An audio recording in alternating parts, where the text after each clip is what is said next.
Okay, I'm starting the recording and okay. Now I have to share my screen. It's gonna be here. I'm gonna move it to here.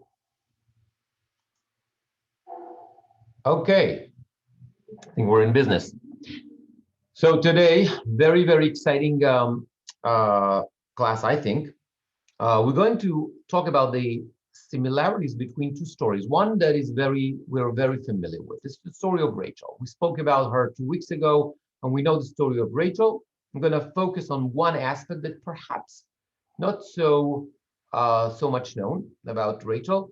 And the other one is the wife of Pinchas. Now, we're not talking about the Pinchas from the Torah, meaning the grandson of Aaron, the priest. We're talking about Pinchas, the son of Eli. Eli, the high priest that preceded Shmuel. We spoke about Eli last week and 2 weeks ago. We're still in the book of Shmuel, kind of. And Eli had two sons. We mentioned that, and they both were not so great. One of them was Pinchas. His name was Pinchas, and we're going to look at what happened to his wife and compare it to the story of Rachel. So the story of, if you remember last week, we spoke a little bit about the battle between the Jews and the Plishtim. And what happened was that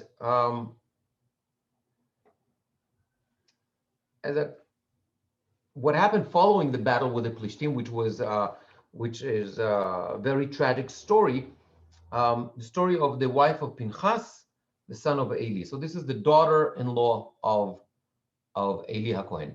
So his daughter-in-law, the wife of Pinchas, was with a child about to give birth when she heard the report that the Ark of God was captured, i.e. in the battle with the Plishtim, and that her father-in-law and her husband were dead. She was seized with labor pains and she crouched down and gave birth. As she lay dying, the women attending her said, "Do not afraid, for you have borne a son." But she did not respond or pay heed.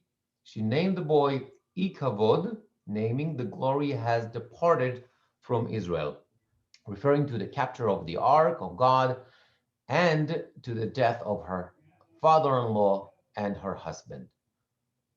The glory is gone from Israel, she said, for the Ark of God has been captured. And of course, this is very similar to the story of Rachel giving birth to Benjamin. Right? They set out from Beth El, but when they were still some distance short of Efrat, Rachel was in childbirth and she had hard labor. When her labor was at its hardest, the midwife said to her, "Have no fear, for it is another boy for you." But as she breathed her last, for she was dying, she named him Ben-Oni, but his father called him Binyamin. Thus Rachel died. She was buried on the road to Efrat, now Beit Lechem. And the rabbis already talked about the similarities between the two stories. For example, in Bereshit Rabbah, in the Midrash, we see the following here on the top of the right side. Shalosh hen shenitkashu beleidatan umetu. 3 women had difficulties, had childbirth, and they died. Rachel, and the wife of Pinchas, and Michal bat Shaul. If you remember, Michal, the daughter of Shaul, was married to David. Interesting story. We discussed that actually a couple of years ago at length. Bottom line, that she did not have a child, according to some of the opinions, and according to the Midrash, she had a child, but then she died. So according to this Midrash, is those 3. And obviously, if we take the pshat, you can even eliminate Michal from that equation, leaving Rachel and the wife of Pinchas. And of course, as you're already accustomed to, we're going to first try to find the similarities between the two stories, and then we're going to try to understand the meaning of those similarities. So in the beginning, we can find six elements. In both stories, we meet a woman that has difficulties at childbirth. Okay, when we talk about Rachel, it says "Vateled Rachel vatekash belideta." Right, she had difficulties from the word kashe in while giving birth. And when it comes to the wife of Pinchas, "Vatichra vateled kenehefchu alea tzirea." In a similar way, the mother who's just giving birth is told by the midwives that she is giving birth to a son. In the story of Rachel, "Vatomer la hameyaledet al tir'i," do not fear, ki gam ze lach ben, because you have a son. And in a similar way, almost the same language in the wife of Pinchas, "Vatedaberna nitzavot alea al tir'i," do not fear, ki ben yaladet.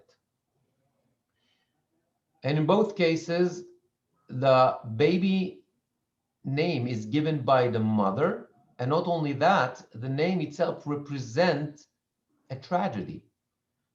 The name of Binyamin is Ben Oni, right? And the name of the son of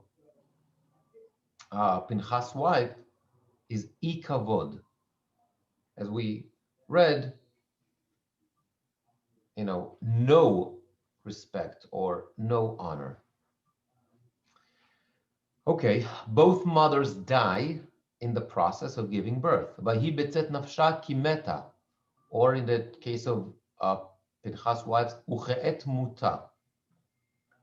And in both cases, the mother died because what? Something was wrongly taken earlier. And this is going to be the most important part. We're going to discuss that in just a couple of minutes. In the case of Rachel, we're talking about Lavan's idol. If you remember, when Yaakov and Rachel and the family leaving Haran and they leave Lavan, father of Rachel, and Rachel takes the trafim, she takes the idol and she hides them. And of course, Lavan chases after them and he's looking for them.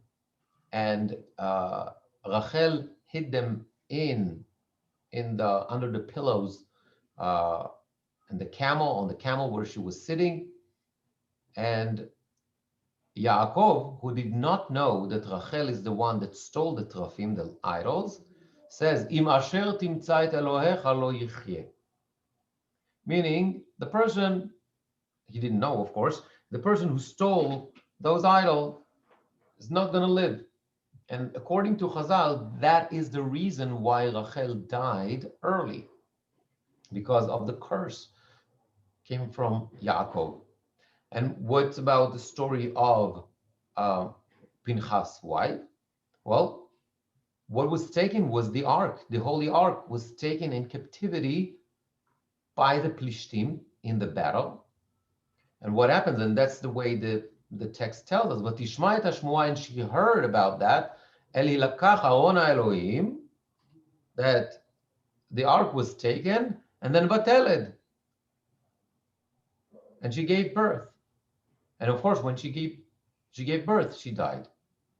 And what's interesting, another parallel is that the messenger in the story of the wife of Pinchas was also from the tribe of Binyamin. And of course, Binyamin is the one that was born at that time. So we see those similarities, we see the connection between the two stories. Now we have to delve and to understand what's the meaning of that. As we mentioned, it seems that Rachel's death comes as a result from stealing the idols of her father, Lavan. And it seems we have to assume that it's not only because Yaakov said that, whoever stole the Trafim is going to die, but there's got to be something negative with the action itself. Okay, and that's also what the text says. And Rachel stole, vatignov Rachel et hatrafim asher le'avia, and then later on, v'lo yada Yaakov ki Rachel genavtam. Again, it's like the idea of using the term gneva, ganav, to steal, stole, stolen. And the question is, of course, why? Why did she steal those idols? Who cares? And why this is so terrible? I mean, these are idols. We don't give them any, right, meaning. So Rashi says the following. Rashi says, her intention was to win her father from idol worship. Okay, so Rashi, based on the Midrash, says that at the end of the day, she was still daddy's girl, and she wanted, I guess, a better future for her father. And somehow she believed that she's going to take the Trafim, the idols, from him. Perhaps he's going to stop believing in them or something like that. That's Rashi, based on the Midrash. But we have several major issues with that interpretation. First of all, if that's the case, we don't understand why Rachel was liable for death. If that's the case, why she's liable for death? She was trying to save him from idol worshiping. So why she's liable for death? It's a good thing what she did. Number two, which is even a better question, the Ibn Ezra says the following on Rashi. If Rashi indeed is right, meaning that the only reason that Rachel stole the Trafim was to make Lavan, to win her father from idol worshiping, so he said, why didn't she bury them on the way? Meaning, why didn't she get rid of the Trafim? If the whole purpose is to take the Trafim out of Lavan's house, why do you need to carry them? Why do you need to continue having them with you? Just get rid of them. Bury them somewhere on the way, and that's it.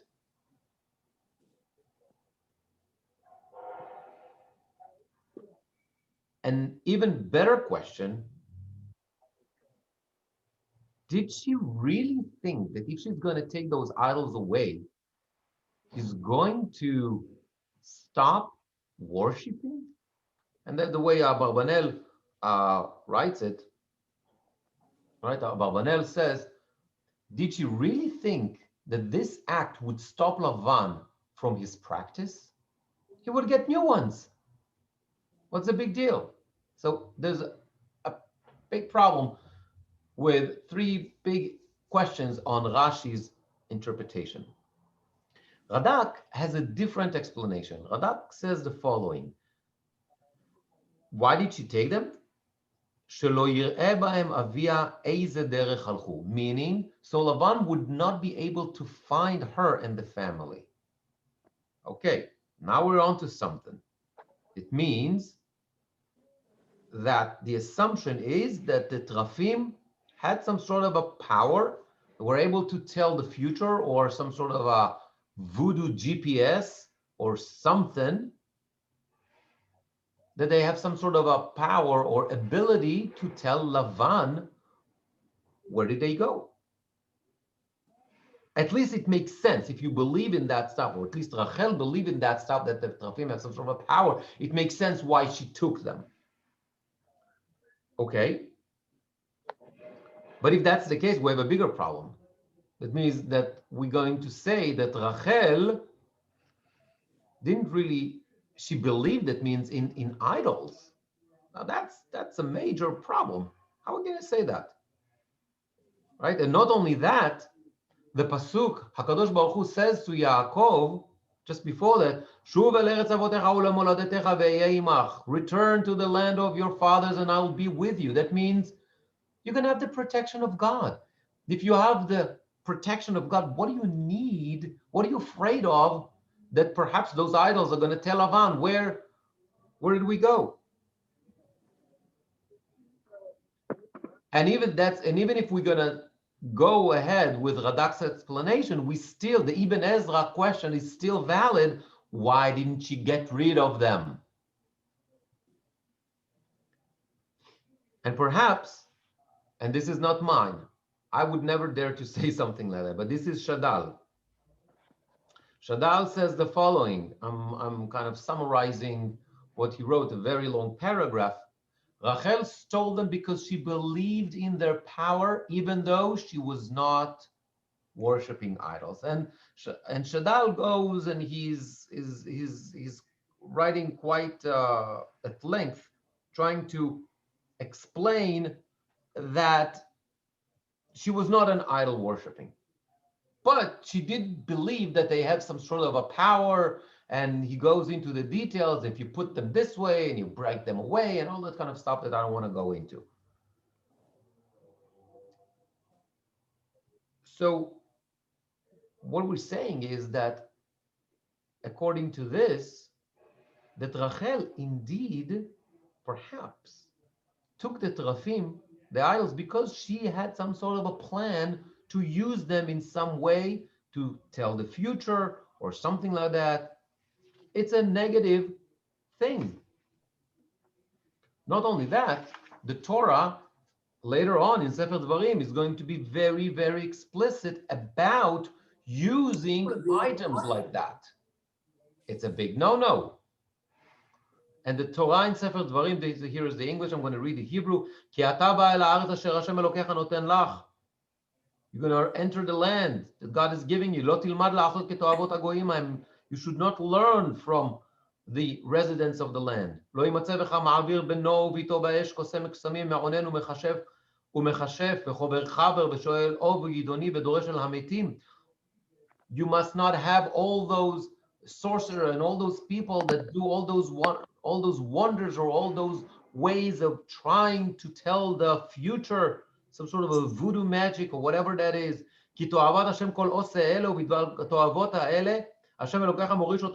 Because this is abomination in the eyes of God, and this is why God is getting rid of them and giving you the land.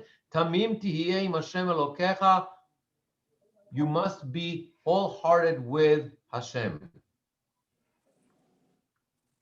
So either way you slice it, we have a serious problem with what Rachel did. What exactly did she believe in? What kind of powers did she think those terafim had? It doesn't matter. The point is we're still talking about a major problem. And indeed, the Midrash Sechel Tov, criticized Rachel in the following way, and it says, the pasuk says, "Asiru et Elohei nechar." Okay, there's a problem that why it is written without the yud, and the Midrash is saying the following: "Limed shelo hayu sh'ar nashav chasudot bechach zulatei Rachel al terafei Lavan." Rachel was the only one teaching. The only Rachel was suspected of this, meaning attributing some sort of a power to the idols because of the incidents of Lavan's idols, and those idols that belonged to the slaves taken and hidden from the house of Shem, in addition to the idols of that Rachel had. Meaning, if you remember the story of the rape of Dinah later on, the family is going through some sort of a process of purification. Get rid of all the idols. And the Chachamim were asking, what idols? This is the family of Yaakov. What idols we're talking about? So they're saying that we're talking about the idols of Rachel, and we're talking about the fact that only Rachel was suspected to have some sort of a connection to those idols. Very, very harsh midrash on Rachel. So either way we look at that, we can assume, I apologize for the noise, they're doing some work here in the shul. Either way that we look at that, there's a criticism, and we have a problem with the fact that Rachel attributes some sort of a power, some sort of a magic, some sort of this forbidden belief to the Terafim, or at least even if she doesn't believe in them the way Shadal said it, but at least she expresses that they have some sort of a power, right?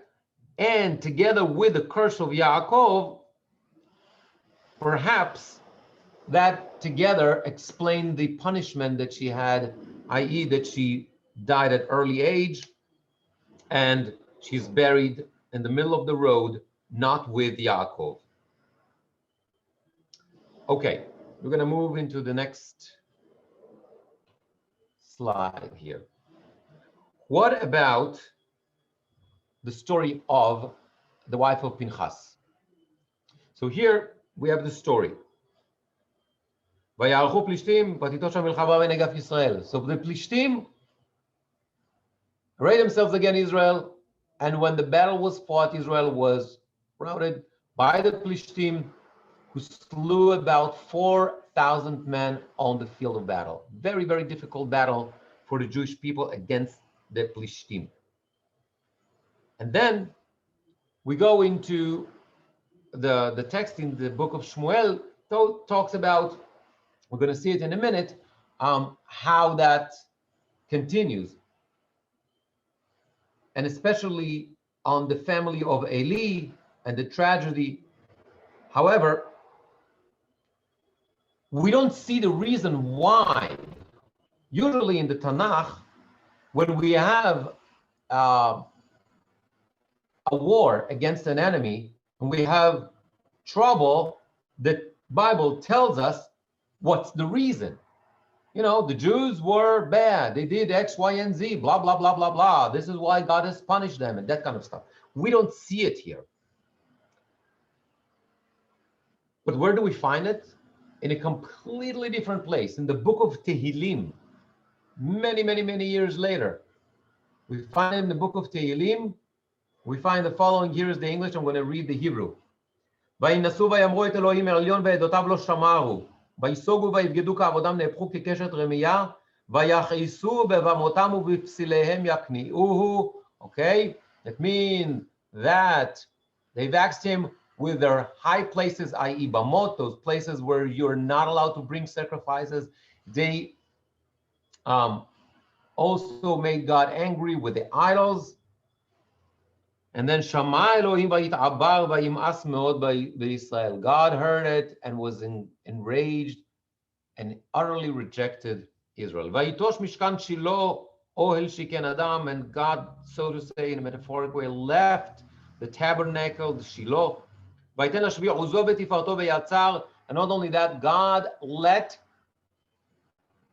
his might go into captivity. That means the ark, the holy ark, went into captivity. That's our story.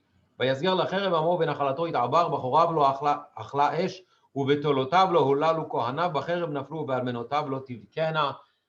The priests, fire consumed men, and the priests fell by the sword, and the widows could not weep.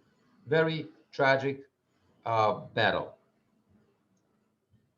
However, in the book of Shmuel, where that talks about this battle, talks about those, there's nothing. There's not even a hint about idol worshiping, or that anything is wrong in the bamot and the idols and all that kind of stuff. Allegedly, all we see is great faith in God. It says, the pasuk says, here I'm here in Samuel 4:3, ניקחה אלינו משילו את ארון ברית השם ויבוא בקרבנו ויושכנו מכף כל אויבינו. The Israelis decide to do, the Jews decide to take, after they're not successful in the battle against the Plishtim, they said, let's take the ark with us. And if the ark is going to be present with us and will deliver us from the hands of our enemies, that means we're going to be victorious. We're going to have the ark of God. It seems that what? It's a great faith in God. But here's the problem. It's exactly the opposite.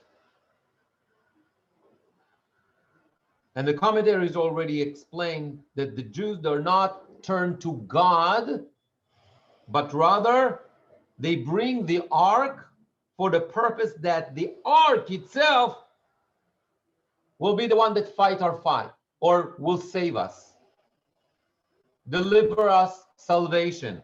It's not God. And the irony in this we can find in the next pasuk. I'm here in Samuel 1:4, in the bottom here. וישלח העם שילה ויישאו משם את ארון ברית השם צבאות יושב הקרובים ושם שני בני עלי עם ארון ברית האלוהי חופני ופנחס. Who is there watching the ark? The two sons of Eli, Chofni and Pinchas. Whoa. Chofni and Pinchas, we already learned about them. They're the Bnei Belial. They are the sinners. They are the worst people. They are the people that were not, the text, the Mikra says that they are not fit to serve. They are the one who are watching the ark. Do you hear the irony here?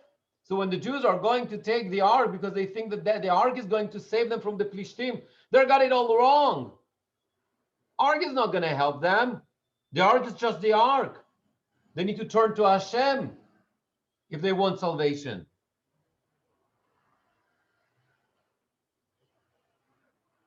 But the sons of Eli, Pinchas and Chofni, they don't see any problem with that. They believe in the power of the ark by itself, meaning it doesn't matter who holds the ark. It doesn't matter what's the spiritual state of the nation. And that's exactly what the Abarbanel says, by the way. The Abarbanel says that was their failure. לפי שישראל לא שבו אל השם ולא ביקשו ממנו תשועה. I'm here under the picture. Right? Because Israel did not turn to God and didn't ask for salvation. They thought that God would save them in order to keep the ark. That's it. They realized, oh, God is going to help. God is not going to let the ark go into captivity by the Philistines. Nah, that's not going to happen. It doesn't matter what we do. We can be sinners. God will save us. It's the ark. And because of the sins they brought, and they didn't turn to God, they failed. That was the fundamental failure. And therefore they were punished. Both the people and the ark were given in the hands of their enemy. That was the failure of understanding. So the book of Shmuel, for now, for a little glimpse, kind of like doesn't tell us that the fact that the Jews sinned by idols and the bamot and all that kind of stuff, because what? It shows us a much bigger problem. The fact that the Jews thought that it really doesn't matter. We can be sinners. We can worship the idols. We can bring sacrifices to Bamot. We can do whatever we want as long as we have the ark, because it's the ark that's going to save us. That's a fundamental failure in understanding. Doesn't work like that. Without God, without the belief in God, without the communication with God, without the protection of God, the ark is meaningless. It means nothing. And God will let the ark go into captivity. At the end of the day, it's just gold.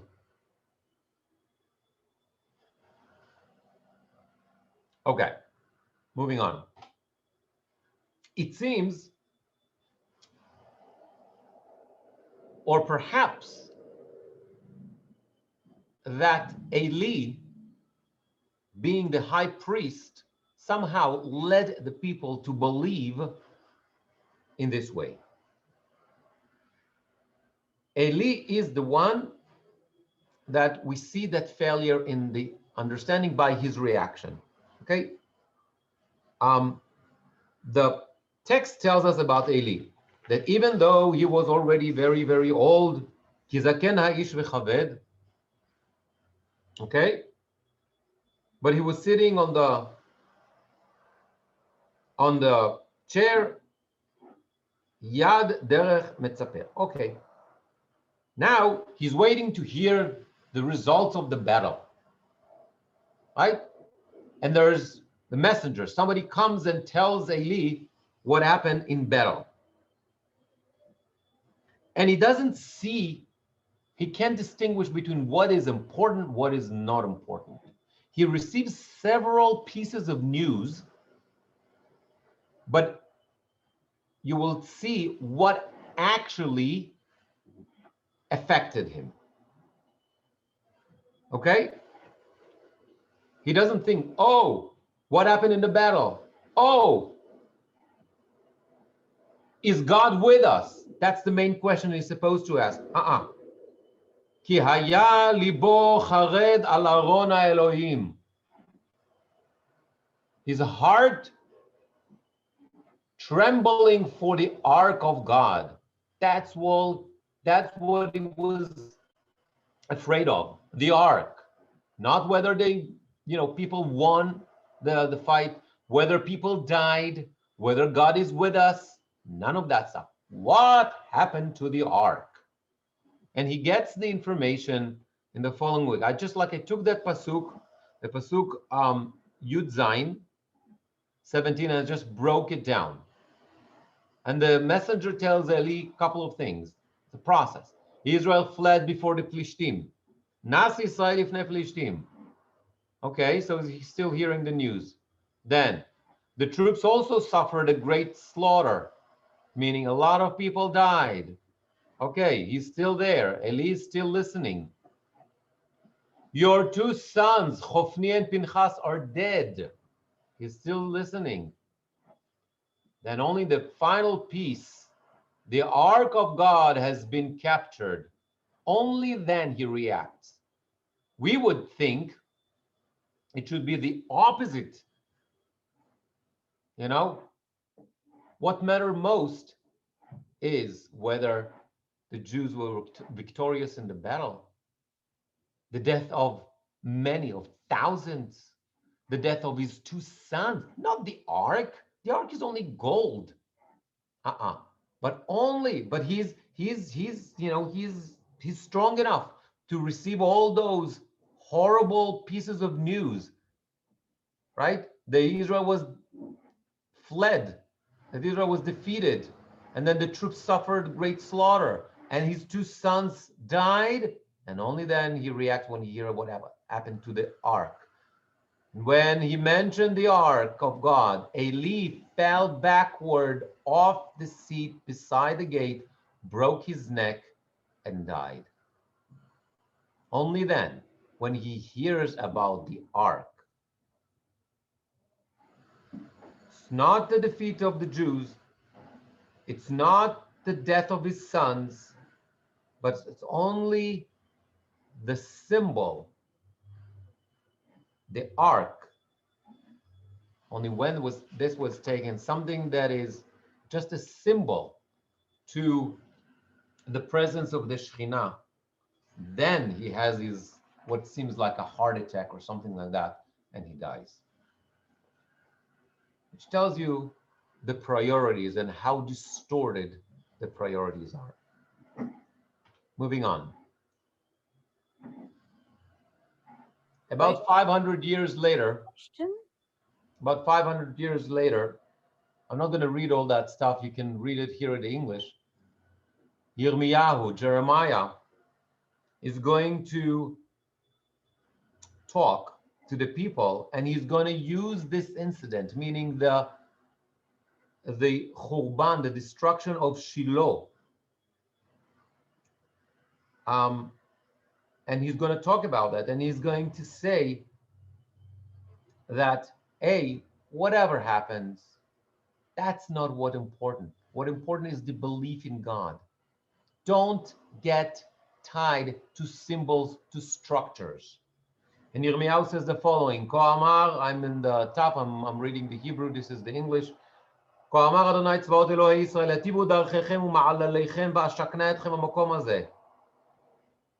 You have a place, that place is going to stay if you're going to better your ways. Al tiftechu lachem el divrei hasheker lemorech al Hashem v'chal Hashem v'chal Hashem hema. Don't think that you're going to be protected because it's like, oh, it's a temple of the Lord, the temple of the Lord, the temple of God. He's going to save us. Temple itself is just stones. It's not going to save you. It's me, God, who can save you. If you're going to be fair in judgment, you're going to be sensitive towards the orphan, the stranger, the widow. Be fair, be just. Don't follow worshiping other gods. Only then you're going to be protected in this place. But don't think that this place is going to protect you. And he tells them, I'm going now to the second paragraph, he's going to tell them, Yirmiyahu tells the Jews of the absurd, of the disconnect between the spiritual state of the nation and the clinging into the temple.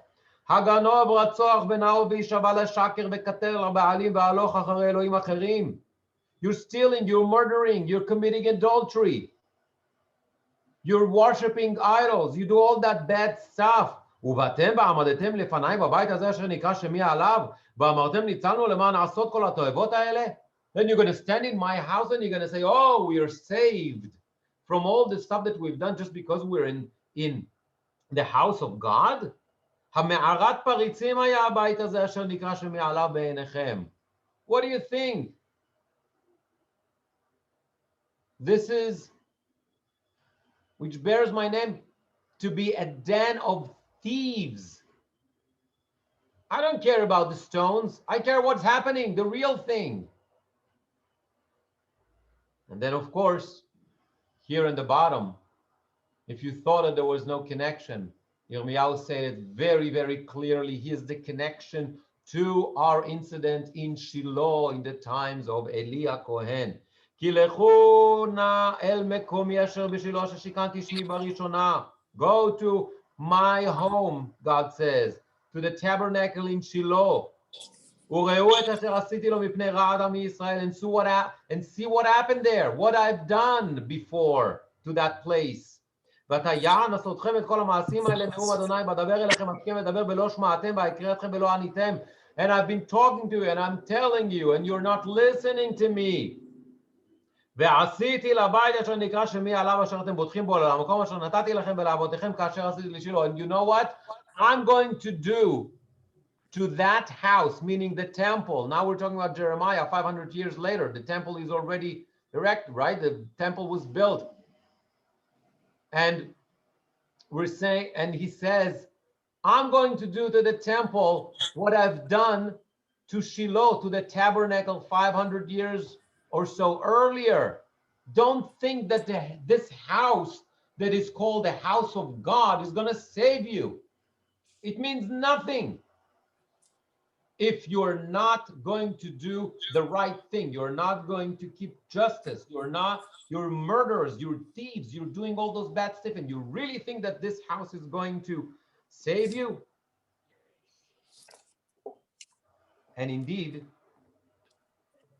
Shiloh is the model that Yirmiyahu talks about later on, trying to stop the destruction of the temple, and says, just like God did not stop the destruction of Shiloh and let the ark go in captivity by the Plishtim, the same way God is going to destroy his house, i.e.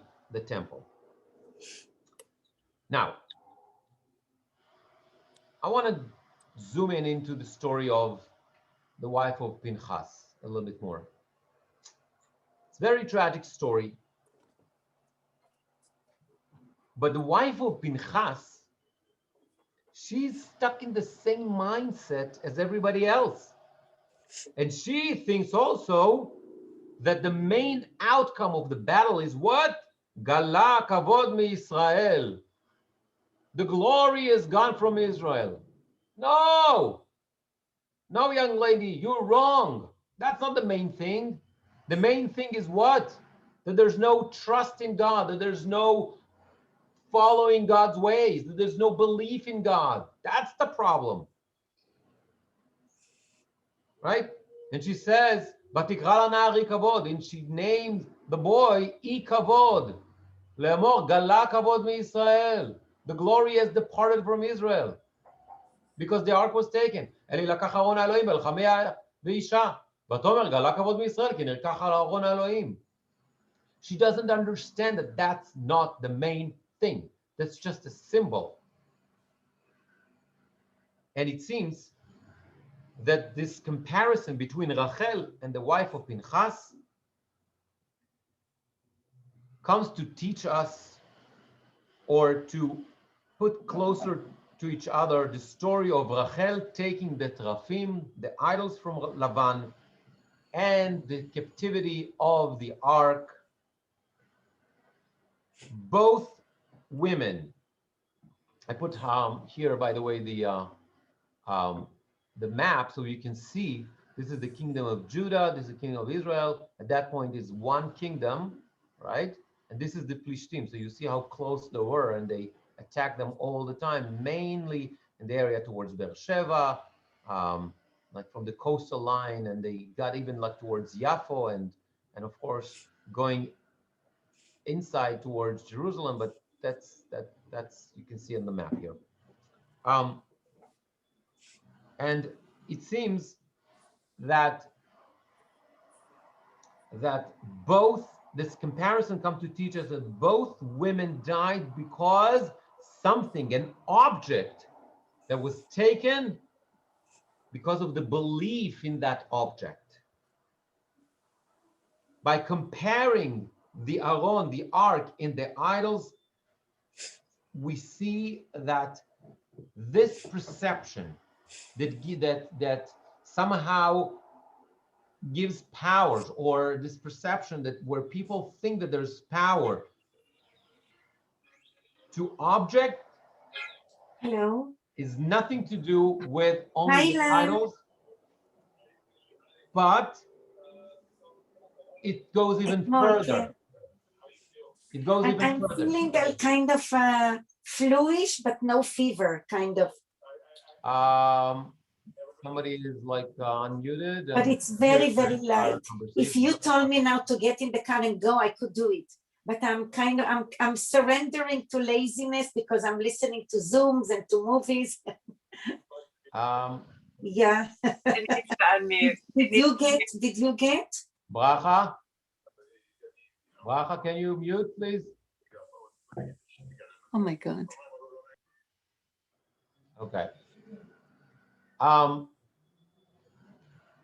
It's not only those who believe in idols fall into that perception, but also people who theoretically believe in God can fall into that trap. Meaning you can take something that is holy, like the ark, even the ark of God, and you make it into like an idol by attributing power to the ark itself. If you ignore the fact that the ark is only a symbol for the Shekhinah, and God deals with us according to our actions. That's what matters. In this matter, both Rachel and the wife of Pinchas act exactly in the same way.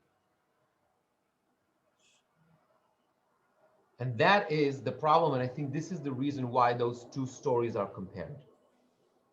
But the comparison does not end here. It goes a little bit further.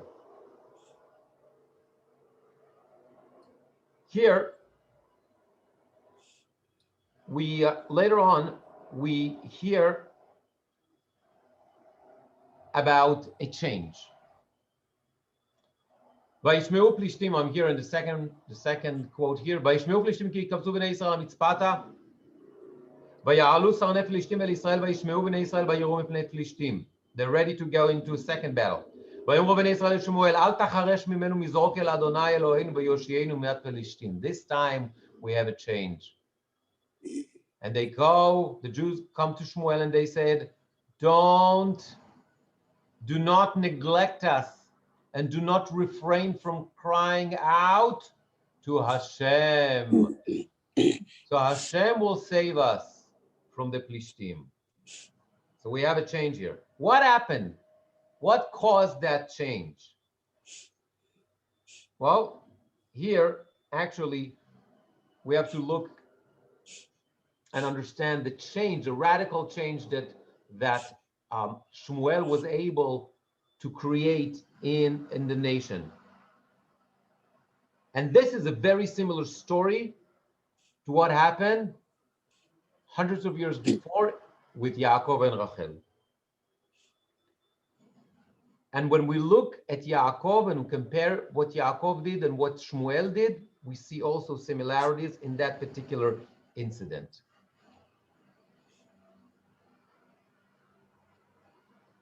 Okay.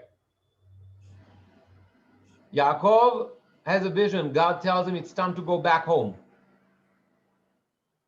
And what he does, Yaakov says the following. It's almost the same language going to be later on with Shmuel. And Yaakov said to his household, remove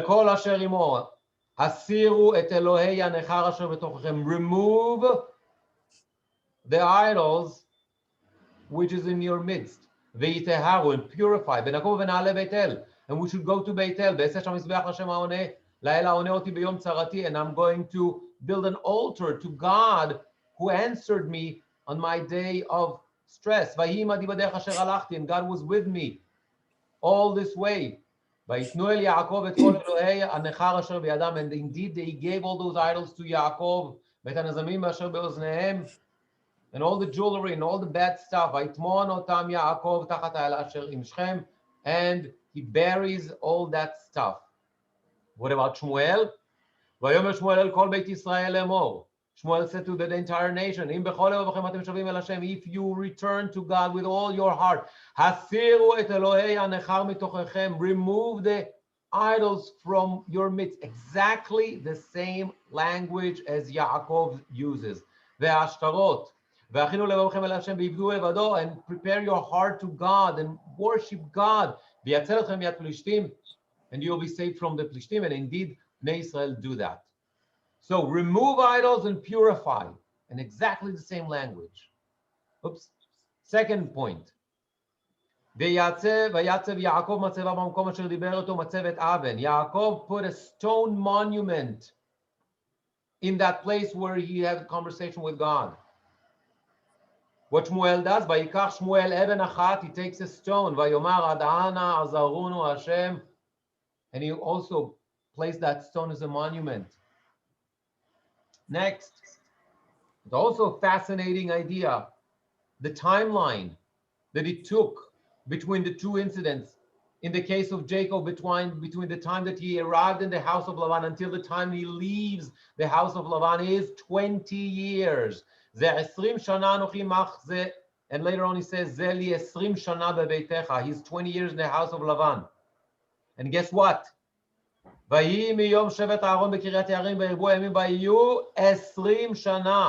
long was the Ark of God in captivity by the Plishtim? I.e. between the first time where it was taken in captivity by the Plishtim and the second time where the Jews asked Shmuel to turn to God so they can go into battle again against the Plishtim and take the Ark back? 20 years. Do you think it's a coincidence? I don't think so. And guess what? In both cases, there is a victory. That's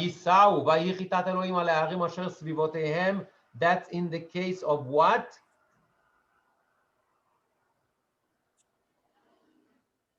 They have chitat Elohim al ha'arim asher svivotehem.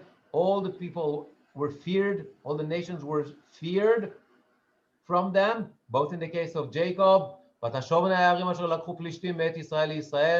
the Jews were able to take back the territories, the cities that were taken previously by the Plishtim. And the last point is in the blessing that Yaakov receives. He's told, Umelachim mechalatzecha yetzehu. Kadosh Baruch Hu says to him, Goyu kahal amim yihiyeh mimeka, umelachim mechalatzecha yetzehu. Kings are going to come out of you. And of course, Shmuel, as we mentioned before, is the founder of monarchy, of kingship in the nation. So this prophecy of Yaakov is being fulfilled here in the case of Shmuel. So I think that this comparison between Jacob and Shmuel here kind of complete the story.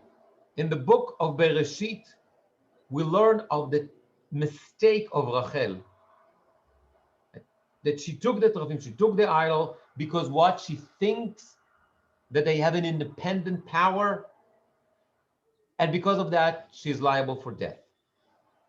The tikkun, somehow, the repair for that belief or her mistake was with Yaakov, that he tells the household, remove the idols and purify. And by doing that, he establishes the need to approach God directly. In a similar way, in the times of Eli, the Jews they failed because they believed in the object. They believed in independent object, in the object, i.e. the Aron, the ark, in an independent way, regardless to God. And they were defeated. And the similarity between the two stories sharpen the problem, which says even the ark of God can become an instrument of idol worshiping if you ignore the basis, which is God, which is believing God. Which takes me to this idea of belief in object in general. Look, we have a problem.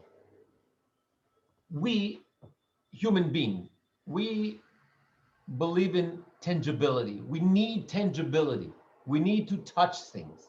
And the Rambam understood that, and the Rambam says that this is what we have. This is what the reason for all that our religion looks the way it is. Look, the Rambam, I collected sentences from his Moreh Nevuchim. It says the following: it is namely impossible to go suddenly from one extreme to the other. So the original intent was to believe in God without all those objects, without korbanot, without sacrifices, without temple, without objects, without all that kind of stuff. But human nature needs tangibility. It is therefore, according to the nature of man, impossible for him suddenly to discontinue everything to which he has been accustomed.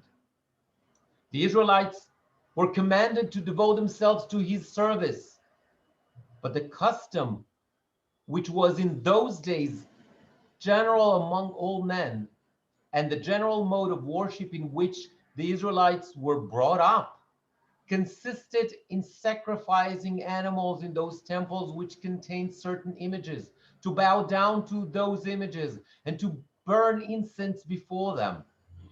It was in accordance with the wisdom and plan of God that he did not command us to give up and to discontinue all these manners of service, for to obey such commandment, it would have been contrary to the nature of man, who generally cleave to that which he is used.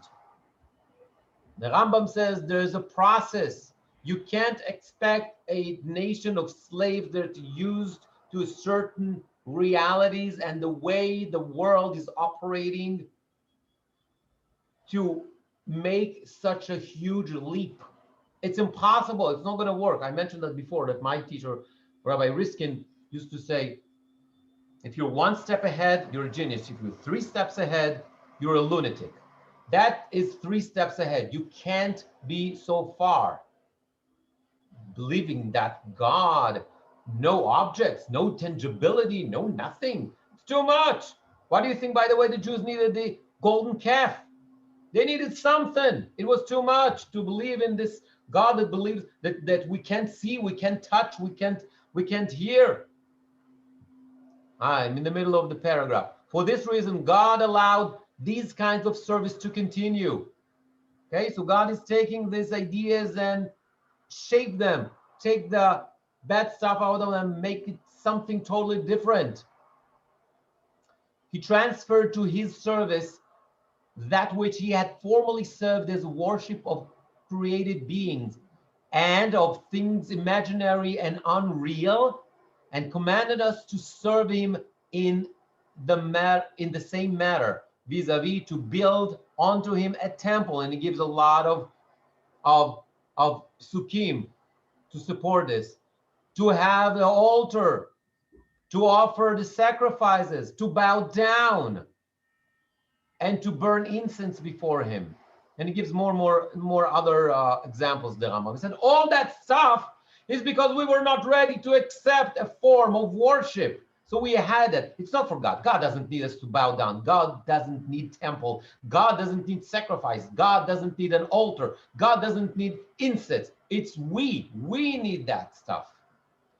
By this divine plan, it was affected that the traces of idolatry were blotted out, and the truly great principle of our faith, the existence and unity of God, was firmly established.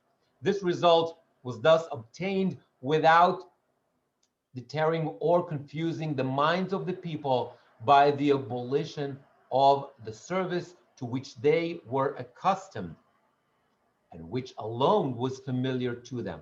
The same is the case with the commandment of tzitzit, mezuzah, tefillin, and similar kinds of divine service. The Rambam says there's no real kedusha, holiness, to any of those objects if they are detached from belief in God.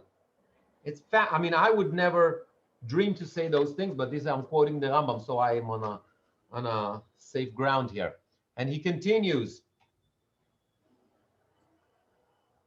later on, when we hear about the prophets talking to the people, the prophets in their books are frequently found to rebuke their fellow men for being overzealous and exerting themselves too much in bringing sacrifices. The prophets thus distinctly declared that the object of sacrifices is not very essential and that God does not require them, right? Lama lirov zivcheichem. And for its sake, I have transferred these modes of worship to my name. Idolatry shall thereby be utterly destroyed and Jewish faith firmly established. You, however, have ignored this object. That's what the Nevi'im, right, used to say, and taken hold of that which is only the means to obtaining it. You have doubted my existence. You do not go beyond attending the temple of the Lord and offering sacrifices, but this is not the chief object. This is an illusion. This is the Rambam. That's not me. And this is so important because we need tangibility. We had the Mishkan, we had the temple, we had Beit HaMikdash, we had Korbanot, we had sacrifices, we have object, we have tefillin, we have mezuzah, we have tzitzit, we have all that stuff that we need, not God. God doesn't need any of that stuff. We have to understand something. Holiness, what makes something holy is because we decided that it's going to be holy, right? A building that is stone can be a shul, becomes holy, can be the temple. But when the holiness is no longer there, it's just a building. And therefore, by the way, that was the basis for the psak that you could sell a shul to become a church. That was very, very hot topic in the 50s in New York, right? Because at the end of the day, it's just, if there are not going to be services and over there, people are not going to come to daven there. It's just a building. It means nothing. Leather can be a tefillin, or you can write on parchment, which is also a piece of the leather, the leather. But it can be also shoes or a belt. It doesn't have the sanctity by itself, right? Anything that is man-made doesn't have sanctity by itself. It's not holy. The holiness comes because we declare it holy. And if we declare it holy, it means we can remove the holiness from it. We can sell later on the building to a church. Okay? And even when there's no holiness there, when the people do not believe in God, when the people do not believe in the Shekhinah, which is symbolized by the ark, it's just gold and wood. And if that's the case, it can be taken into captivity by the Plishtim.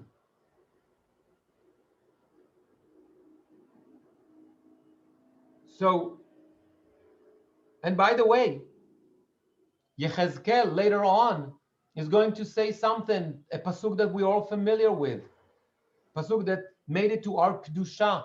Yechezkel said, Baruch Kvod Hashem Mimkomo. Blessed is the glory of God from his place. What does it mean from his place? Yechezkel is already in Bavel. The people were already exiled. The temple has already burned down. And Yechezkel says, don't get confused, people. The fact that we are in diaspora, God's glory is going to be with us. It doesn't matter where we are. Mimkomo, meloch ol haaretz kevodo. God is everywhere. It's just like the Chabad song. Hashem is here, Hashem is there, Hashem is truly everywhere, right? Don't think that God's presence is limited to the temple. Yes, it's a tragedy. The temple was destroyed. But that's not the basis of our belief. The basis of our belief is our belief in God. And that's going to be with us whether we're in Bavel or where we have the temple or not have the temple. And that's, I think, the message or the lesson of this story. When people believe in objects, it becomes very, very dangerous. That was the sin of Rachel. That was the sin of the Jews, and of course, Pinchas' wife, because they gave the meaning, the holiness, like as if like this independent power, so to say, that existed in the objects. People, you got it wrong. It's all about believing in God, walking in His ways, doing the right thing. That's what matters. The rest are just objects. They are holy, as long as we believe in God, as long as we have the basis for that. Without the basis, they're nothing. They're just bricks, they're just gold, just wood, just leather, or whatever that is. That's, I think, the message. This is, I think, the story. And I think that's the story here about comparing those two fascinating stories. Next week is going to be I'm very excited about next week. It's not going to be about people. It's going to be about the makot, the affliction, or all the stuff that the Plishtim received, and we're going to compare it to, of course, the makot Mitzrayim, the plagues in Egypt. It's going to be very, very interesting. So that's all I have for today. Feel free to open